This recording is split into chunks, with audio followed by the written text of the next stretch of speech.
Hey everyone, in this video I'm going to show you how to use Lucidchart to create an ER diagram so you can visualize your database structure and relationships with professional precision in 2026. Let's get into it. First, select a professional ERD template. Instead of building from scratch, the fastest way to start is by using a pre-configured database framework. Look in the bottom left sidebar of your Lucidchart dashboard and click on Templates. In the search bar at the top of the template gallery, type in ER Diagram. In 2026, Lucidchart's template library is vast.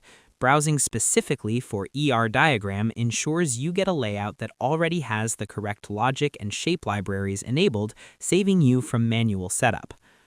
Next, choose the crow's foot notation. For standard database modeling, you need a specific style that clearly defines how data flows between tables. From the search results, select the template titled Database ER Diagram Crow's Foot. Click Use to open it on your canvas. Crow's foot notation is the industry standard for 2026. This specific template comes with predefined one-to-many and many-to-many endpoints already attached to the lines, allowing you to simply rename the tables and fields to match your own database. Lastly, enrich your diagram with images. Sometimes a technical diagram needs a visual reference, such as a company logo or a screenshot of an existing UI.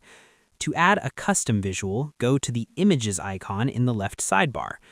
Look at the Upload icon to import, choose a file from your computer to upload an image directly onto the canvas, and you can then resize it and place it next to your entities for added context. Documentation is increasingly visual. Uploading an image, like a specific UI component or a reference architecture diagram, helps your team understand exactly which part of the software that particular database table is supporting, making the diagram a single source of truth. And that's pretty much it. To create an ERD in 2026, click Templates in the bottom left, search for ER Diagram, and choose the crow's foot version. Once inside, you can customize your tables and even upload an image via the Insert menu to provide extra visual context for your database project. I hope this helped you out, and I see you in the next one.